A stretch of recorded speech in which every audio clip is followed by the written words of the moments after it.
この番組はご覧のスポンサーの提供でお送りします。观众朋友们，大家好，这是这种哥。终于总算原神的 3.0 是上线了，至少你们看到这个视频的时候是上线了。原神一年更新一个新国家大地图大版本，对于各位旅行者而言，肯定就像是过年那样了。而在这个全新的大版本，米哈游也为我们带来了一位新的角色——克莱的师傅，草属性5星弓箭手提纳里。值得一提的是，首先我得再一次提醒各位观众，那就是提纳里在 UP 结束之后，他是会进入常驻祈愿的。米哈游官方在前瞻直播上面已经提前宣布了，原神这个游戏在开服长达2年之后，终于有首位5星的新角色进入常驻祈愿，这让非常多的玩家都大感意外，大跌眼镜，大为震惊，就包括我在内，是属于人都被吓傻了，因为这是第一次啊，所以在震惊之余，我觉得我首先需要向大家科普的就是一个角色他进入常驻祈愿是代表着什么，是不是等歪就可以了呢？如果要等歪的话，我大概什么时候能够歪到提纳里呢？首先，常驻角色其实一直以来都是比较邪门的。就打比方说，我的小号是在开局阶段小赌怡情的往常驻池子里面甩了一点创世结晶嘛，在那个时候也还没有要当主播的预定。我本来是想着，要是开局有迪路克的话，开荒就比较方便了。结果没有抽到，这个一点都不意外，毕竟有人抽一个琴抽了7万人民币，折合大概是1万多美金100单的样子吧。就我当时也只是随意的去抽一抽，花了不到人家1/10的金额，没出嘛也无所谓，反正常驻也歪了不少开荒有用的资源，就包括武器以及香菱居然歪满命了，那就雪山开荒也没啥困扰的。但是接下来恐怖的事情就发生了，在接下来长达接近2年的时间里面，我居然连一次迪路克都没有抽到，就冒险等级都快要60级了，而期间呢，秦团长更是已经8命了，七七也5命了，还没有抽到迪路克。就我的小号是经历了好想要一个火 C 啊，抽到了可莉了，抽到了胡桃了，抽到了萧公了啊，迪路克来不来都无所谓了，就经历了一段这样的心灵上的历程啊，秦老婆你不要再来了。就我做梦都没想到我的小号居然也要这么早就去烦了25星辉的事情。但是我们言归正传，就是类似的事情有没有可能，有多大的可能发生在各位的身上呢？就提那里我想要，但是等歪来到2年之后都还没有抽到的可能性有多高呢？首先大家要知道，就是在角色 UP 池里面，平均出一个5星的期望是63抽左右。在平时你在 B 站刷视频的时候，肯定有很多主播跟你说什么祝你小保底不歪，单抽出双黄10连满命5个角色，对不对？但是从数据上来说的话，你其实小保底不歪的可能性其实是明显更大的，因为很简单的从期望上来说，就是3次出金有2次是不会歪的。也就是说，如果你的目标是特定的常驻5星角色的话，那实际上也只有1/3的概率，首先他会给你蹦出常驻的角色。这也就是为什么非常不意外的，你在考虑到提纳里的出现率只有1/6之后，从数据上来说，你想要在角色 UP 池里面歪到提纳里的期望抽数居然已经高达将近1120抽了。那么这1100抽左右是什么样的一种概念呢？就如果你活动全勤，然后每日任务一点都不落下，然后大小月卡都买下的话，你需要玩10个版本才能够得到这么多的纠缠资源。注意，不是10个月，是10个版本。原神这个游戏开服的大小月卡档到今天为止得到的纠缠资源，我们以平均每个大版本得到110抽来计算的话，你会发现玩家得到的抽数也不过1800抽左右。1800抽左右可以抽到特定的常驻角色的概率大概有多少呢？答案是81%左右。也就是说，反过来，原神这个游戏其实有20%左右的玩家是开服大小月卡档，玩到今天都还没有特定的某个常驻的5星名角色的。有没有发现这个概率似乎意外的不算特别的低呀？10个人里面就有2个，当然常驻池子他也有给你篮球的嘛，所以综合考量的话，这个概率肯定会稍稍更加低一点点，但是不会偏差的特别多。因为首先玩家们得到的篮球数量是比较少的，除非你真的拿原石去换篮球吧。所以说到这里，我想大部分的玩家内心都有个底了。就如果你是真爱党的话，那我建议你还是趁着现在 up 的时间去抽，肯定是要稳得多的，不然的话就真的很看你的运气了。概率学这种东西，我也只能够跟大家算一算，没有人会知道你是不是小概率的那个幸存者的。如果是喜欢的话，建议马上抽。那么如果是相对而言比较现实客观理性的强度党的话，怎么说呢？我们都知道数据这种东西在实战面前是非常苍白的，但是数据仍然是基础。所以在视频的第2阶段，我们直奔角色提纳里应该怎么样培养，使用什么样的圣遗物，使用什么样的武器。首先，作为在原神圈子里面云角色的数据偏差高达 0.05% 的主播，我们先在这里虚拟一个提纳里的面板。照惯例，我们先由4件套25词条的小毕业面板来展开。在这一套的面板之下，提纳里的双爆面板为86加175，看起来面板并不高，主要是因为它是一个突破不加双爆面板的角色，在近期的角色之中可谓是非常罕见的了。它突破加的是草元素伤害加成，在短期来看的话，这也算是一个好消息，因为在短期内能够刷出双爆草伤杯子的玩家，我相信还是比较少的。随着草元素的加入，现在圣遗物变成了8大属性的杯子了，所以提纳里天生突破自带加的草伤，也算是在一定程度上减缓了各位刷圣遗物的迫切。如果实在刷不出极品的草元素伤害杯子的话，大家可以拿既有的精通杯子来代替一下。在这里我们就顺着话题引入这一部分的第一个大家所非常关心的疑问点：提纳里要刷怎么样的圣遗物，主属性应该怎么选？从理论上来说，提纳里的最优圣遗物就是新的精通套，而主词条的选择则是精通沙漏、草元素伤害杯以及双爆头。精通套是随着原神 3.0 上线同步开放的新秘境下可以刷到的圣遗物，那自然绝大部分的玩家都是没有成品的。除了精通套之外，有没有其他圣遗物可用呢？我想很多人都抱有这样的疑问，那就是在知道提纳里是一名蓄力弓箭手之后，他能不能用乐团4件套？他能不能用阿莫斯之弓？首先我们先来解答圣遗物部分，那就是乐团4件套确实是可以用的。乐团4件套考虑完实战的搭配之后，跟新的精通套差距居然只有 6% 左右。没有错，这一次勤俭持家的美少女策划们甚至连 10% 都不愿意给。如果你只看蓄力攻击的话，2套圣遗物的差距更是只有 0.8%， 不能说是一模一样，只能说是非常的一模一样了。他们算着手里的账，过着小日子，挤着小牙膏的样子，我真的只能哭死。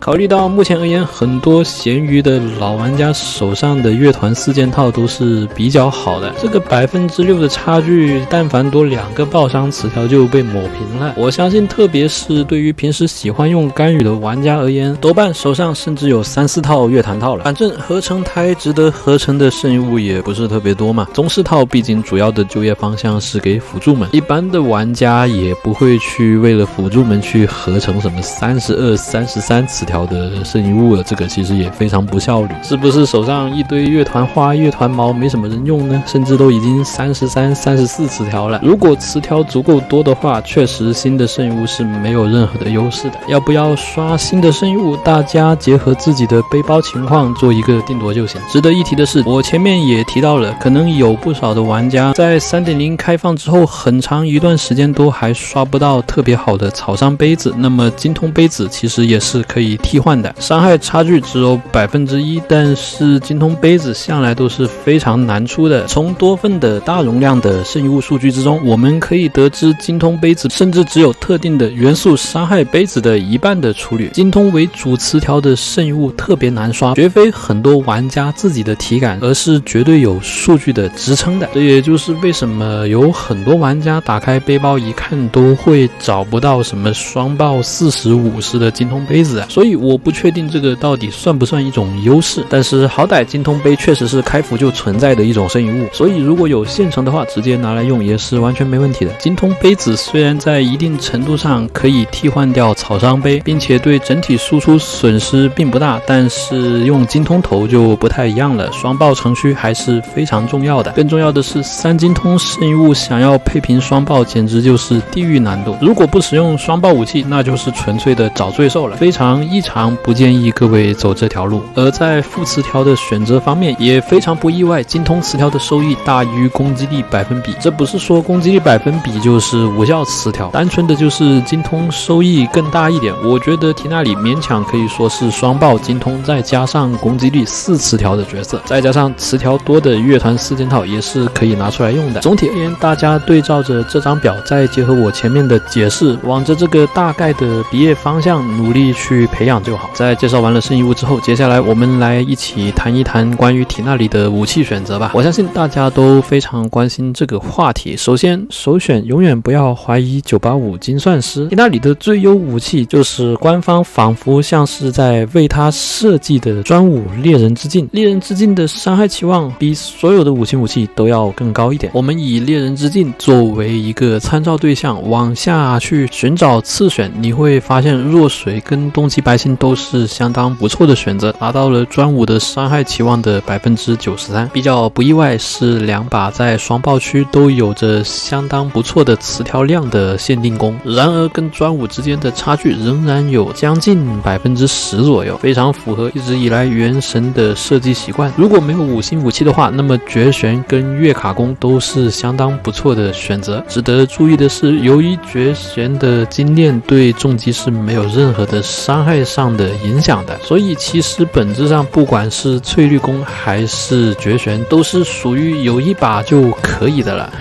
然而这并不是代表着缇娜里不吃武器什么的，我们可以看到不管是绝玄还是翠绿弓跟专武之间的差距已经拉开了相当大的一个幅度了，就你从下往上看的话，提升差不多有 30% 的。而绝玄跟翠绿弓精炼起来对于缇娜里的收益比较小，因为精炼的收益不在正确的地方。如果绝玄你没有，然后你也不想给米哈游进贡一张大月卡的话， 3.0 版本新加入的须弥的锻造弓也是差不多的伤害期望。如果你连胚子都舍不得的话，那么其实拿弹弓也差不了特别的多，因为缇娜里相对而言对攻击力的要求并不高，弹弓作为3星武器，它好歹暴击率是给的非常充足的，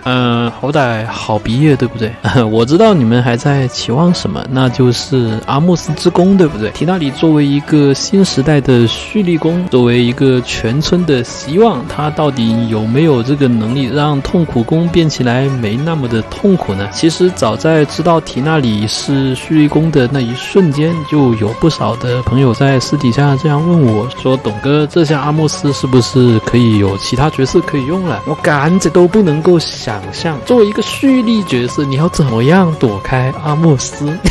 没有，我没有笑，我就很认真的去回复说，精通依赖、生命依赖、防御力依赖，你挑一个，任君选择。接下来就等着设计组的表演就完事了。结果非常显而易见的，也顺其自然的，我再一次又猜对了嘛。作为全村的希望，阿莫斯之弓跟精炼1的绝弦打的可谓是有来有回。再进一步说，就是跟 3.0 的锻造武器打的也是有来有回的。其实吧，神里灵人可以用盘岩节律的原因在哪里？大家要想清楚啊！被允许使用盘岩节律的原因在哪里？是因为绿箭本身是一把高贵的限定专武啊，并且与此同时，我们可以看得出来，就是米哈游对神里灵人的那个组队规划是没有对他妹妹规划的这么宏大的，重视程度是不一样的。所以这也就是为什么我猜啊，绿箭会被放了一条生路，但是阿莫斯之弓它自始至终都只不过是作为一把区区的常驻武器，那肯定是绕开你没商量的。其实同样的逻辑是完全发生在其他类似的武器上面过的。大家想一想，限定的大件不都是在菜鸡互啄吗？对呀，这就导致了狼墨可以给很多大件型的角色使用。就打比方说尤拉，缇娜里作为一个新设计出来的角色，你可以设计到他天生绕开阿莫斯，但是尤拉作为现存的角角色，你想要让优拉绕开了狼墨已经不现实了，那要怎么办呢？那就10万年不 up 狼墨不就搞定了吗？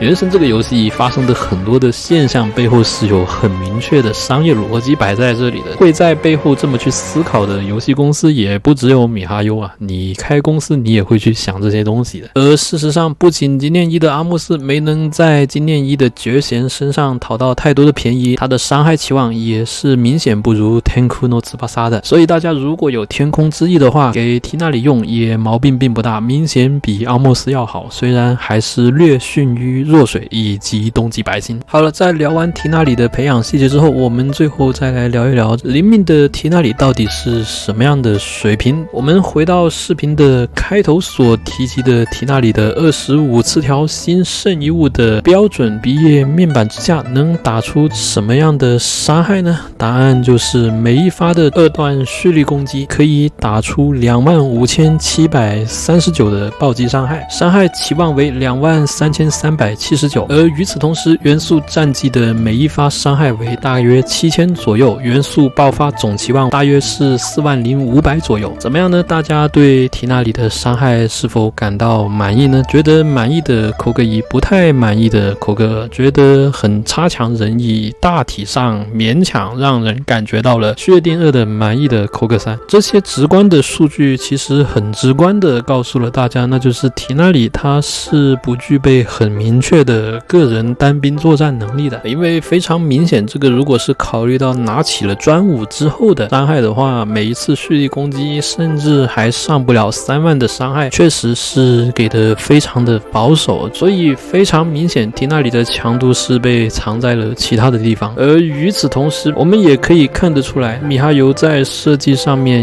也非常明确的透露出来了一种态度，那就是要控制缇娜里自己作为一个蓄力攻的单兵作战能力，因为具备远程攻击能力的角色，它本质上是等于反向生存无限战魔的。当你稍稍操作一下，注意一下走位，因为你有那个距离嘛，你甚至都不是中程角色，当敌人碰不到你的时候，就无所谓什么的血少防低了。这也就是为什么有一个主播在1年前就非常有远见的提出了远程战魔以及对空战魔。哎呀，这个人又在吹自己。跟大家说一件比较有意思的事情吧，就是缇娜里虽然说是全身堆满了精通啊，但是他换成攻击沙漏对本人的单兵作战能力是几乎没有任何的改变的。这个跟胡桃跑去打单兵的时候换生命沙漏，然后再穿上追忆4件套是有本质的不同的。胡桃打纯火不是一个特别好的选择的原因，是因为他跟纯火拐班尼特并没有特别好的相信，但是胡桃自身是存在明确的单兵作战能力的。缇娜里他不同的地方是他身上确实存在一些很明确的精通转换正反馈，这些反过来都进一步限制了缇娜里在设计上面的单兵作战能力，特别是拥有专武并且是高经验的缇娜里，无脑选择精通杀戮就完事了。其他的武器在考虑了实战组队以及配对之后，仍然是精通杀戮最优选。那么如果说缇娜里的单兵作战能力被限制了的话，它的强度被藏在了哪里呢？这个答案是非常显而易见的。作为一个全身上下堆满了精通的选手，我们肯定要从反应区寻找答案，而这个答案就是慢激化。我们可以看到，在打激化反应作为大前提的情况之下，我们取每次蓄力攻击激活2次慢激化，缇娜里的蓄力攻击理论伤害期望上升了足足超过1倍，达到了53620。这个数值在同等的练度之下，非常显而易见的是已经超越了灵命加上金衣阿莫斯的干预的伤害水平的。是不是感觉一瞬间缇娜里就变回了一个正常5星的强度呢？如果仅从数值上来看的话，这个确实是对的，但是大家也不要忘记这里有好几个大前提，其中大前提1就是干预的伤害是属于对群伤害，而且我前面所谓的对比是以干预不打反应也不带深褐作为大前提的，而缇娜里打击化那必然也已经不是单人伤害了。其次就是缇娜里的专武，我这里给大家简单解释一下，是只有12发的子弹的，而非常要命的呢，就是缇娜里在战绩之后它是可以释放3发的加速蓄力攻击的，总共合计15次的伤害。也就是说缇娜里在进行第3发的蓄力攻击的时候，武器就会出现现掉层的情况。也就是说，在实战中，除开对群还是对单的表面上的机制因素，在大数字上面也是存在一定程度的表象以及干扰的。题那里算出来的账面上的大数字是只适用于前面2发的蓄力攻击的。大家在决定是否要抽角色的时候，结合这些数据，也别忘了把这些客观的因素一并考虑进去。当然，对于题那里而言，有一个好消息就是米哈游当然也知道甘雨达融化的上限是远比激化要高的，所以他们做火系的后台角色的时候是畏手畏脚的。你看他们对燃烧反应一改再改，2秒一次弱火，甚至对准了甘雨的蓄力时间，在害怕什么就很明显了嘛。但是对雷后台，米哈游是嘎嘎乱出的，因为激化反应自始至终它的数值给的确实也没有增幅这么多，甚至在原神里面还有像雷电将军这样的无距离的挂雷角色，米哈游敢出什么火电将军吗？那肯定不敢出的呀。所以题那里想要打反应，现阶段就有不少的队友可以选，这个肯定也是其中一个需要考虑的因素。总的而言，当你把实战以及反应等等的因素考虑进入其中之后，题那里作为一个伴随着原神 3.0 大版本更新被设计出来的一位草属性常驻5星角色，我认为在数值上非常严谨，并且已经达到了及格线的水平的。有不少人可能会去这样理解，那就是看到题那里的专武有一定的倍率城区在词条上面，就会这样去想，那就是题那里的一部分强度是被拆分到了限定的专武上面，你必须抽了那一把限定的专属武器，它才是限定5星的强度。但是经过我前面的分析，你也可以看得出来，那就是这把武器其实也没有这么的强。原神的设计团队在设计武器的时候是非常严谨的，5星的武器所拥有的词条分配都是固定的。猎人之境确实被动上面存在伤害基础城区的被动词条，但是你们也别忘了，那就是荒龙一斗的专武赤脚石龟物也是同样的。相对的，那么这把猎人之境它就不像阿莫斯亦或者说雾切这样被允许有很多的增伤区词条了嘛，它的只不过是换了一种表达方式而已。你们可以看到跟前面的数据对比一下，其实比起冬季白星以及